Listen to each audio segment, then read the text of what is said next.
What's going on, family? I'm Scrapbook Boxing, Museum of the Forgotten Fisticuff series. I'm going to continue to examine 100 years of the greatest 150 black fighters of all times. I want to acknowledge another fighter by the name of L.C. Morgan.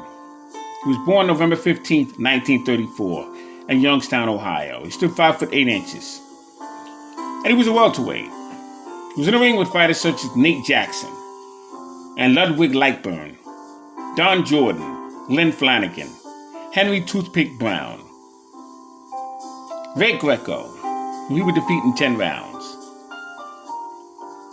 He would face fighters such as Jimmy Fleister, fought him in Las Vegas, and he would knock him out in 1 round. Julian Valdez, San Diego, California, he would stop him in 5 rounds. Now he'd be stopped himself in 5 rounds with Alvaro Gutierrez. That happened January 16th of 1958, Los Angeles, California. But he'd be in the ring with other very good fighters. Once again, he would take on Ludwig Lightburn. He'd lose to him in 10 rounds, but that was a good effort on his part. And he didn't avoid any fighters because he wanted to be the best that he could during his era. He had several fights in 1958, several victories, just 3 losses. In 1959, he would have 1 loss, and that would be against Alfredo Gota. That happened January 10th of 1959. He would lose to him in 10 rounds. Unfortunate decision loss in his behalf. But he would knock out the rest of his opponents with 1 victory, and that would be against Joe Miceli, February 10th, 1959.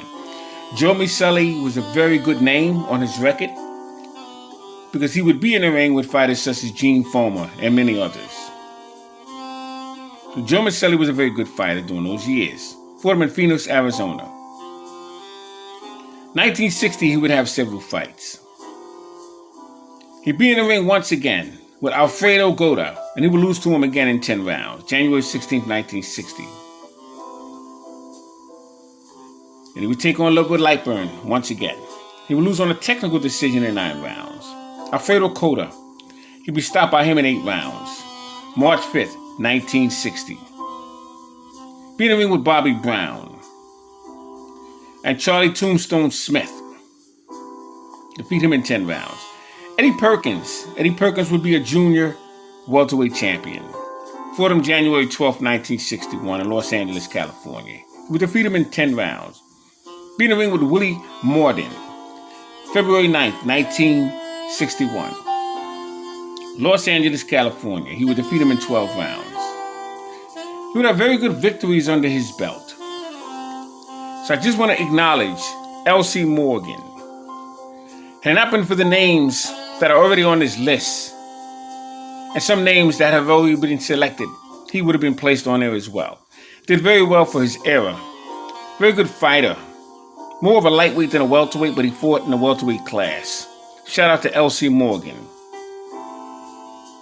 L.C. Morgan was a prime example of a real fighter.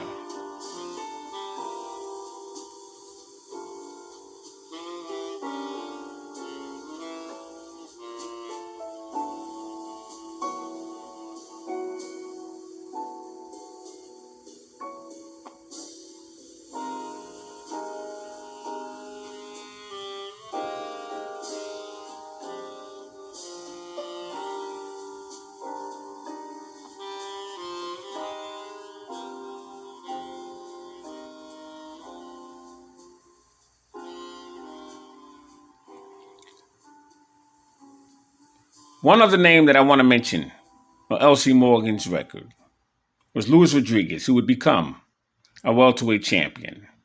Morgan would be stopped by him, and that would stop the freight train of the opportunities that L.C. Morgan would have in line of a welterweight championship.